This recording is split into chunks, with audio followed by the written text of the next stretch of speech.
was a huge fight with DC Comics as well. Huge fight. Ooh. Tell us about the huge DC fight that you had to go fisticuffs here. At this point, there was a Superman feature floating around. By the way, we've been on the air. We're in season 3. We're a huge hit.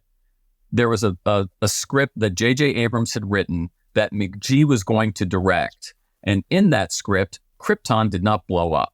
So when we came to this episode and, it was the memory of seeing Clark, being put in the ship and sent away, we actually got into a sort of a heated argument with, was it Paul? I can't remember his last name now, who ran DC Comics. Yeah. Who, by the way, huge fan of the show, was sort of caught between the features and the show and trying to do it. And, we got to a point where we're like, Paul, we're arguing 75 years of your mythology to you.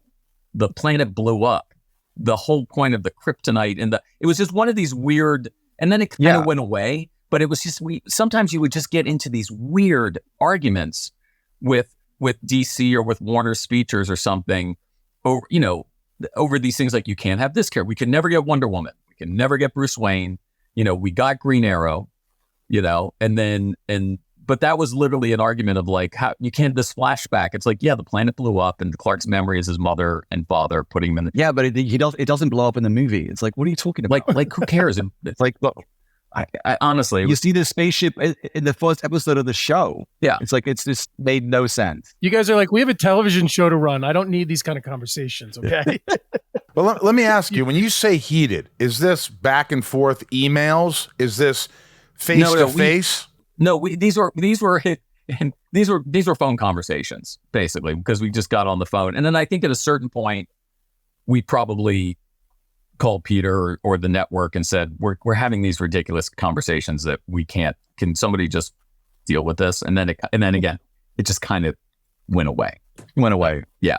In these conversations, I think about this stuff. Like, is this, when you say heated conversations, are you getting like short with them and they're getting short with you? Like, are you kind of saying, this is ridiculous. What are we doing here? Well, it's just, again, to Paul's credit, he was patiently trying to toe a line that he had been told to toe. And we were just like, dude, this makes no sense. Like, we're arguing 75 years of mythology to you. Like, we would be the one saying, no, we don't want the planet to blow up. And be like, are you crazy? Like, it's just, I said, I don't know what's going on here. Like, what is happening here? Right. Like, that is actually the premise of Superman. Like, if McG wants to put that in his movie, I don't know what to tell you. Well, you know what? You're not dealing probably with a lot of creatives. They're just like, they're just sort of, they're there to say no. They're there to do a job, and they don't know how to articulate that. And whatever you're saying may sound great to you guys and make perfect sense. It's a different world. I think, a lot of times I've talked about how now the studios, the decision making comes from marketing. You know what I mean? It doesn't come from creatives. It doesn't come about it's more about, will this sell? What do we need? How do we make this a hit? Well, and the thing what was always weird about at Warner's at that time was that we were a huge hit on the air. They had no Superman movie in development, and yet somehow they were dictating the terms of what we could or couldn't use, which was just ass backwards. Was just totally backwards. And now you got a Flash TV show for 7 years, and then you make a Flash movie, and no one gives a shit. Yeah, nobody cares. No, it's all about the dollars. Yeah.